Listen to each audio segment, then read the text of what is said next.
Hey, what's up everybody? Welcome to another episode of Read With Me. I am your host, Kelly Michelle. In this channel, we are reading together separately. So I have chosen a book for the month of February and we're reading that book together. The goal is for us to read one book per month, and by the end of the year, we will have read 12 books together. We just finished our inaugural book, a few weeks ago. We just finished our inaugural book in January, and we are making our way through February's book, which is The Perfect Marriage by Jeneva Rose. If you are new to this channel, if you have not started reading this book, or I really hope that one, you pick up the book, but if you are behind, I really suggest that you get caught up.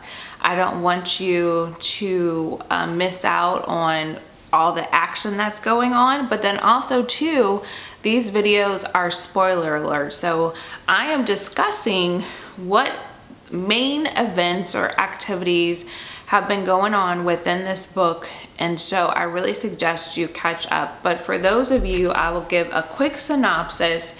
This book is about a married couple. One is a lawyer, one is a writer, and the man in the relationship, the husband in the relationship, has been unfaithful. He has a mistress, and we find out through this story that his mistress has died, but her body is found at the couple's second home, which is a lake house, and the last person to see her alive was the husband, Adam, who is currently cheating on his wife. So he is named as the suspect, and he's taken into custody. Now he's presently on house arrest, and the person that is defending him is his wife.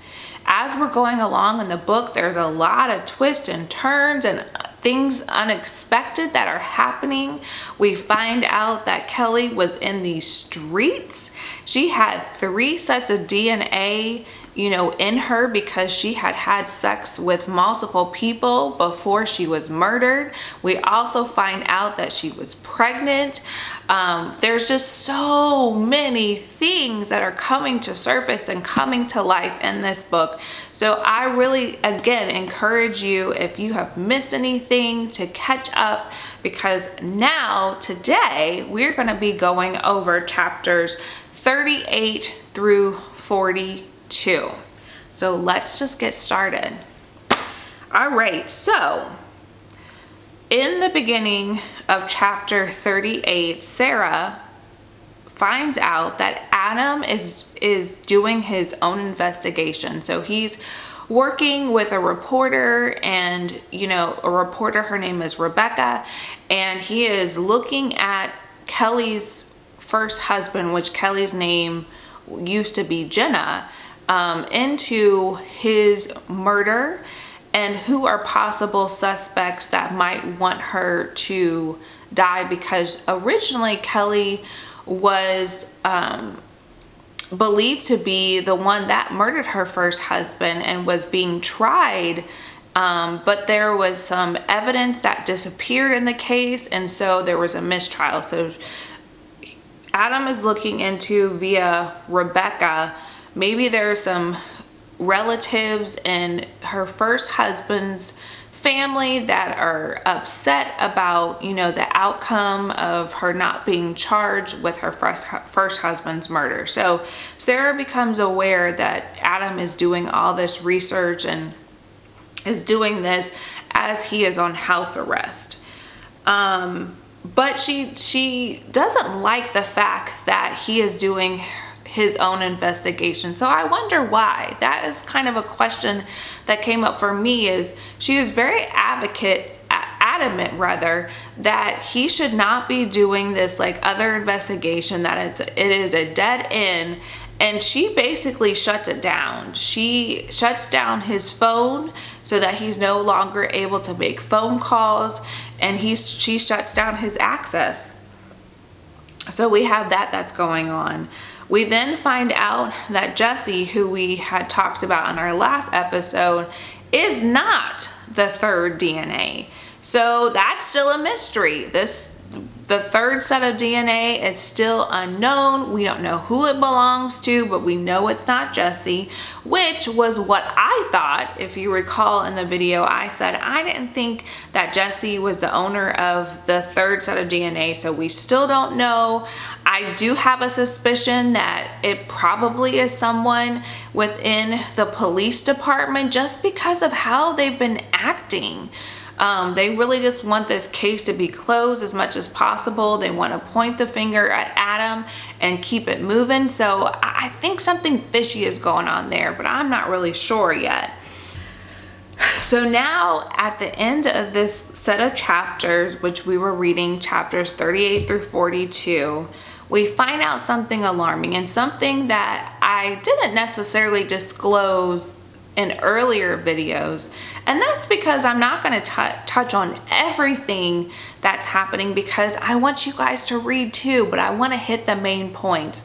And something that was disclosed in earlier chapters was that there were some photographs that were taken of Adam and Kelly at the lake house, you know, really demonstrating with photographic evidence that he was having an affair, was sent to the lake house, and there was a note attached to it that said in essence like, you better do something about this or I'm going to tell, or you better end this, or pretty much I'm going to tell. And so it might not have said I'm going to tell, but it exposed the fact that someone else knew that this cheating affair was going on.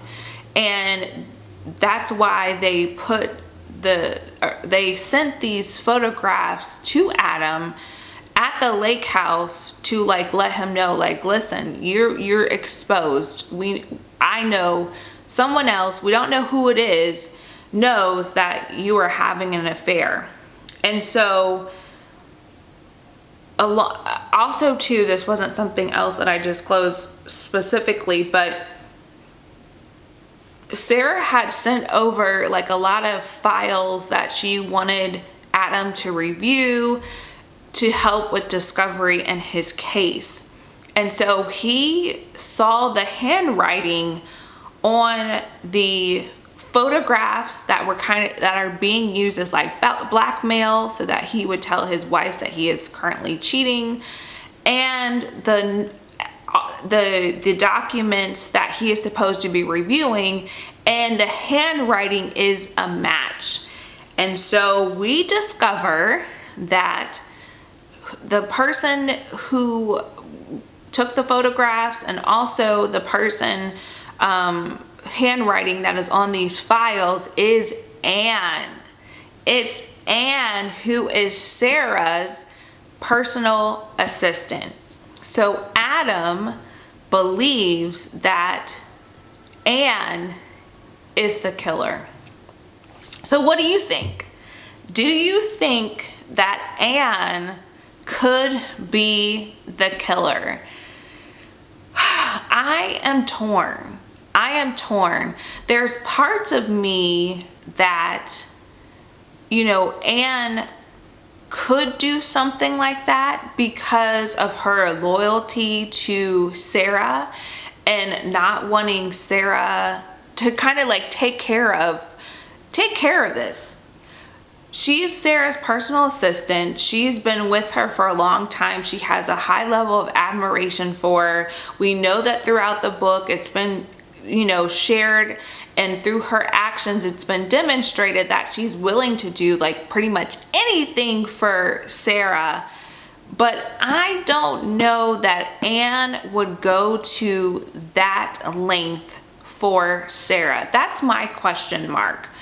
Adam seems to be very convinced that it is Anne, but for me, I have some question marks that Anne would go to that extent or to that level to try to, help Sarah in this situation. So that definitely is a question mark. So at the end of that chapter 42, Adam, who again is on house arrest, he flees the scene. He flees the lake house, and he is on his way to confront Anne.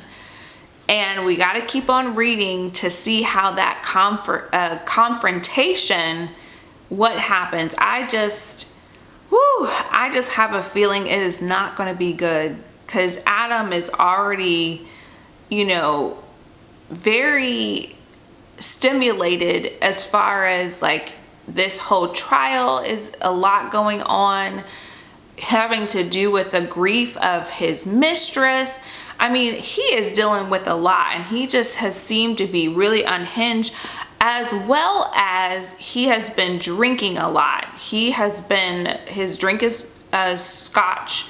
His choice of drink is scotch.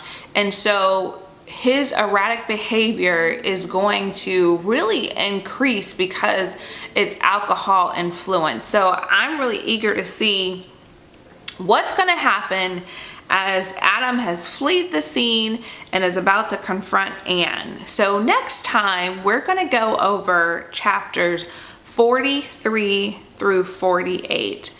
As I always do, I encourage you to take some time to read today. If you are enjoying this read with me, please like, share, comment, and subscribe. Tell me how you're enjoying the book. Tell me your comments about what is going on so far. How do you think Adam is going to be when he confronts Anne? Thank you so much for joining me today. And until next time, happy reading.